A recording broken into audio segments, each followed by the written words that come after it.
बात करेंगे। लोकसभा चुनाव के पहले चरण का नामांकन खत्म हो गया है। पहले चरण के सभी उम्मीदवारों ने नामांकन कर लिया। आज छिंदवाड़ा से विवेक बंटी साहू ने किया नामांकन। वहीं जबलपुर से बीजेपी के आशीष दुबे का नामांकन हो गया, यानी कि उन्होंने भी नामांकन कर लिया है। शहडोल से कांग्रेस के फुंदीलाल मार्को ने भी नामांकन भर दिया। छत्तीसगढ़ की बात करें तो यहाँ बस्तर से कवासी लखमा ने भी नामांकन भर दिया है।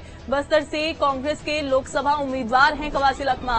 19 अप्रैल को पहले चरण का मतदान होगा, तो पहले चरण में बस्तर सीट भी शामिल है। बता दें कि पहले चरण में मध्य प्रदेश की 6 सीटों पर मतदान होगा, जिसमें सीधी शहडोल जबलपुर का नाम है, यानी कि ये जो सीटें हैं वो सामने आई हैं। मंडला, बालाघाट, छिंदवाड़ा में भी वोट डाले जाएंगे 19 तारीख को। ये 6 सीटें हैं मध्य प्रदेश की जिनमें पहले चरण का मतदान होगा 19 अप्रैल को। छत्तीसगढ़ की बात करें तो यहां पर एक सीट जो कि बस्तर सीट है, और बस्तर सीट पर 19 तारीख को वोट डाले जाएंगे।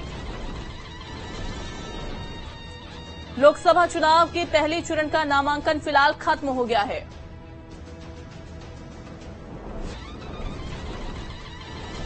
भोपाल से हमारे साथ गौरव जुड़ गए हैं, अंकुश हमारे साथ जुड़े हुए हैं। रायपुर से सीधा रुख करते हैं सबसे पहले गौरव का। गौरव, मध्य प्रदेश की 6 सीटें और पहले चरण का आज नामांकन खत्म हो गया है। आज आखिरी दिन, कैसी तैयारियां रही, कैसी तस्वीरें आज की निकलकर सामने आई?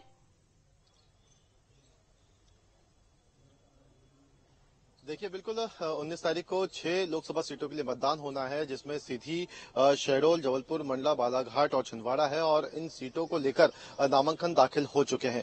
क्योंकि बताना चाहूंगा कि सीधी और जो मंडला था, शहडोल, इसको लेकर जो नामांकन था पहले ही भरा जा चुका था, क्योंकि इस पे लोकसभा प्रत्याशियों की घोषणा हो चुकी थी। और अब जब आज आखिरी दिन है, तो आज 3 नामांकन आज भराए गए हैं, जिसमें छिंदवाड़ा की बात करें हम तो यहाँ पे खुद मुख्यमंत्री मोहन यादव भी पहुंचे थे, और यहाँ वो जो बीजेपी के प्रत्याशी हैं उनका नामांकन भरवाने के लिए खुद पहुंचे, और यहां पर उन्होंने जनसभा को भी संबोधित किया। इससे पहले वो जबलपुर भी पहुंचे थे, और इसके अलावा बताना चाहूंगा आपको कि बालाघाट भी आज वो पहुंचे थे। तीनों लोकसभा सीटों को लेकर आज रैलियां यहां पे निकाली गई हैं, आज जनसभाएं यहां पे संबोधित की गई हैं। और खासकर अगर हम देखें छिंदवाड़ा बहुत खास अपने आप में इसलिए भी है क्योंकि नकुलनाथ यहां से कांग्रेस के प्रत्याशी हैं, और इस बार छिंदवाड़ा सीट बीजेपी को किसी भी हाल में जीतना है, इस रणनीति के तहत चुनावी मैदान में बीजेपी उतरी है। और छिंदवाड़ा को खासा फोकस रखते हुए विष्णु शर्मा जो बीजेपी के प्रदेश अध्यक्ष हैं, प्रहलाद पटेल, कैलाश विजयवर्गीय और मुख्यमंत्री मोहन यादव छिंदवाड़ा पहुंचे थे, जहां जनसभा में वो शामिल हुए। और इसके अलावा जो बीजेपी प्रत्याशी है बंटी साहू, उनके लिए उन्होंने यहाँ पे लोगों से वोट मांगे हैं। पिछले लोकसभा चुनाव में जब 28 सीटें बीजेपी ने जीती थी, तो एक छिंदवाड़ा एक ऐसी सीट थी जो कांग्रेस जीत पाई थी मध्य प्रदेश में। लेकिन इस बार बीजेपी का टारगेट है कि 29 की 29 लोकसभा सीटें मध्य प्रदेश की बीजेपी को जीतनी है, और इसी के लिए पहले चरण के जो मतदान होने हैं उसमें छिंदवाड़ा भी शामिल है। और छिंदवाड़ा के साथ मंडला, जबलपुर, सीधी, शहडोल समेत 6 सीटें हैं, जिस पर 19 तारीख को वोटिंग की जाएगी। आज आखिरी दिन था नामांकन भरने का। और इसके अलावा मैं बताना चाहूंगा आपको कि कांग्रेस ने भी अपने प्रत्याशियों की घोषणा की थी, और कांग्रेस की तरफ से भी यहाँ पे नामांकन दाखिल कर दिए गए हैं। ऐसे में इस बार का जो मुकाबला है बेहद दिलचस्प होने वाला है। खासकर हम छिंदवाड़ा की बात करें तो पहले चरण के जो मतदान होने हैं, सबसे ज्यादा फोकस छिंदवाड़ा पर रहने वाला है, क्योंकि बाकी जो सीटें हैं वो बीजेपी पिछले लोकसभा चुनाव में जीत चुकी थी। हालांकि इस बार मंडला एक ऐसी लोकसभा सीट है जिसको लेकर कांग्रेस काफी ज्यादा इस वक्त आश्वस्त दिख रही है। ऐसे में मंडला को लेकर कांग्रेस का ये कहना है कि वो इस बार मंडला लोकसभा सीट को जीतेगी। लेकिन फिर भी बीजेपी जिस तरीके से अभी तैयारी के साथ इन तमाम लोकसभा सीटों पर उतरी है, जिस तरीके से नामांकन फॉर्म यहाँ पे प्रत्याशियों के जमा करवाए गए हैं, मुख्यमंत्री मोहन यादव खुद प्रत्याशियों के नामांकन भरने के लिए पहुंचे हैं। ऐसे में बीजेपी की रणनीति साफ तौर पर ये कह रही है कि जो बड़े नेता है वो अपने प्रत्याशियों का नामांकन भरने के लिए पहुंच रहे हैं। ऐसे में कितना ज्यादा जमीनी स्तर तक ये जो बड़े नेता है वो चुनाव को किस तरीके से बीजेपी के फेवर में लाने की कोशिश कर रहे हैं, इसी से समझ में आ सकता है। क्योंकि जब कोई बड़ा नेता इन लोकसभा सीटों पर जाता है तो कहीं ना कहीं जमीनी स्तर का जो कार्यकर्ता होता है वो काफी ज्यादा उत्साहित होता है, और ऐसे में वो जी जान से चुनाव में अपने काम को बखूबी अंजाम भी देता है। और यही आज अपील मुख्यमंत्री मोहन यादव के द्वारा भी इन तमाम लोकसभा सीटों पर रैली के दौरान की गई है। अगर हम छिंदवाड़ा की बात करें, मुख्यमंत्री मोहन यादव जब छिंदवाड़ा पहुंचे थे तो उन्होंने उन्होंने साफ तौर पर यह बात कही वहां पे अपने संबोधन में कि छिंदवाड़ा में कांग्रेस अब कुछ भी नहीं है, कांग्रेस के मामला बहुत ज्यादा गड़बड़ है। कहीं ना कहीं कांग्रेस पर भी कटाक्ष करते हुए यहाँ पे नजर आए हैं और कांग्रेस को उन्होंने छिंदवाड़ा लोकसभा सीट में भी काफी कमजोर बताया है।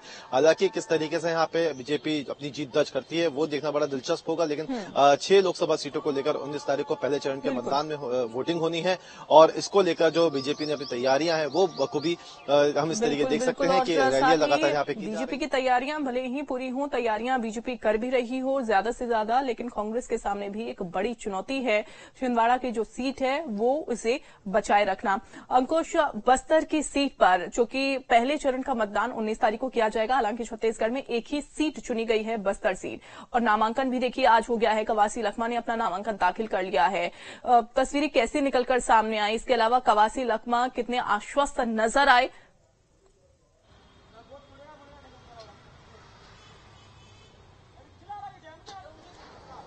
देखिए, देश में पहले चरण का जो लोकसभा का मतदान होना है वो 19 तारीख को है और उसको लेकर नामांकन की प्रक्रिया आज खत्म हो गई है। 27 तारीख को ये प्रक्रिया खत्म हुई है और 30 तारीख तक नाम वापसी का समय बचा हुआ है, जिसके बाद और भी कई बदलाव देखने को मिल सकते हैं।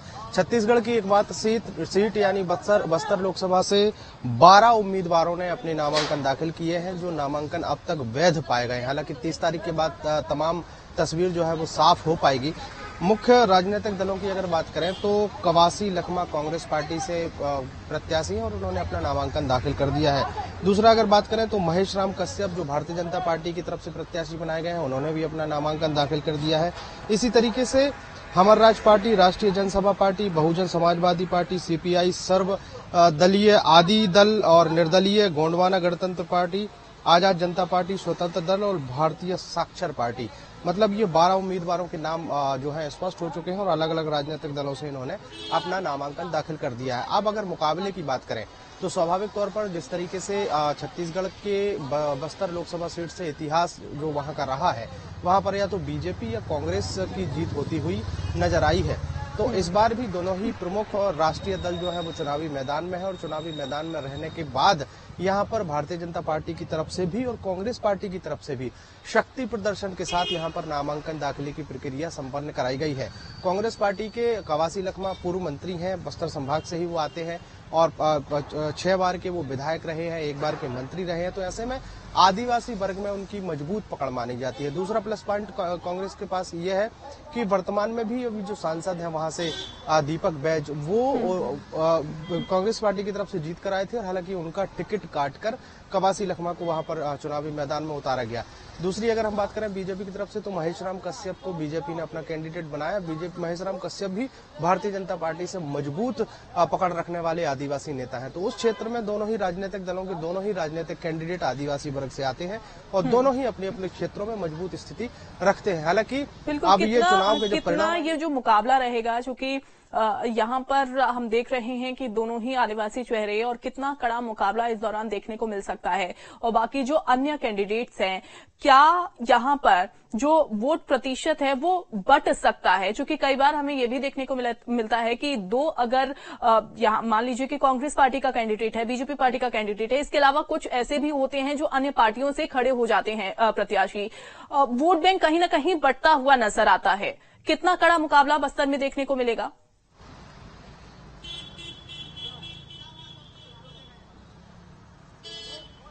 देखिए, भारतीय जनता पार्टी और कांग्रेस के कैंडिडेट के अलावा जो हमर राज पार्टी, गोंडवाना गणतंत्र पार्टी, निर्दलीय प्रत्याशी और अन्य राजनीतिक दलों के जो कैंडिडेट वहां पर खड़े हुए हैं, वो स्वाभाविक तौर पर वहां पर कांग्रेस और बीजेपी का वोट काटते हुए नजर आएंगे। स्वाभाविक तौर पर सभी राजनीतिक दल मिलकर बीजेपी और कांग्रेस का ही वोट काटेंगे, क्योंकि मुख्य रूप से जो बीजेपी और कांग्रेस के कैंडिडेट हैं जिनमें हार जीत का फैसला होगा।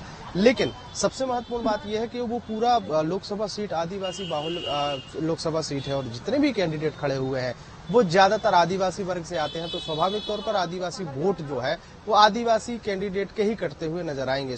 लेकिन बस्तर के इतिहास की अगर बात करें तो हमर राज पार्टी, गोंडवाना गणतंत्र पार्टी, ये दो महत्वपूर्ण दल ऐसे हैं जो हमेशा से वहां पर वोट काटू का काम करते हुए नजर आए और लगातार वहां पर वोट काटने का उन्होंने काम किया है। पिछले विधानसभा चुनाव के ही अगर हम बात कर रहे हैं तो हमर राज पार्टी की तरफ से वहां जितने भी कैंडिडेट खड़े किए गए थे बस्तर संभाग में, उन्होंने ज्यादातर वोट काटने का काम किया है। और बस्तर संभाग में जहां जहां हमर राज पार्टी के कैंडिडेट खड़े हुए थे वहां से भारतीय जनता पार्टी के कैंडिडेट जीत कर आए हैं। मतलब साफ है कि जो कैंडिडेट वहां पर हमर राज पार्टी या गोंडवाना गणतंत्र पार्टी के गठबंधन में खड़े किए गए थे, उन्होंने केवल और केवल कांग्रेस पार्टी के वोट काटने का काम किया है, ये आंकड़े बताते हैं। लेकिन इस चुनाव में ये जो बाकी के राजनीतिक दलों ने जो वहां पर एंट्री मारी है वो कितना असर डालेंगे, ये चुनाव के परिणाम ही बताएंगे। बिल्कुल बिल्कुल सही कहा आपने कि जब चुनाव का परिणाम सामने आएगा तब ये पता चलेगा कि आखिरकार किसने किसका वोट काटा है। गौरव, अगर हम बात करें छिंदवाड़ा की, चूंकि छिंदवाड़ा सीट पर इस वजह से हम ज्यादा फोकस कर रहे हैं क्योंकि यही एक सीट है जो कि इस समय कांग्रेस के पास है और कांग्रेस ये सीट अपने बचाने की पुरजोर कोशिश में लगी हुई है। कौन सी ऐसे मुद्दे रहेंगे जो कि बीजेपी भी इस सीट पर दाव चलेगी और साथ ही कांग्रेस इस सीट को बचाने की उन मुद्दों के जरिए कोशिश करेगी? देखिए, अगर हम छिंदवाड़ा की बात करें तो छिंदवाड़ा में कमलनाथ ने सबसे ज्यादा छिंदवाड़ा मॉडल को न केवल मध्य प्रदेश बल्कि देश भर में प्रचलित करने की कोशिश भी की है, क्योंकि ये कहा जाता है कि छिंदवाड़ा में कमलनाथ ने जमीनी स्तर पर बहुत काम किया है लोगों के लिए। और वही बीजेपी ये दावा करती है कि छिंदवाड़ा अभी भी विकास से कोसों दूर है, क्योंकि यहाँ पे कमलनाथ के द्वारा कोई भी काम नहीं किया गया है। और इसी मुद्दे के साथ जो बीजेपी है इस बार चुनावी मैदान में छिंदवाड़ा में भी उतरी है।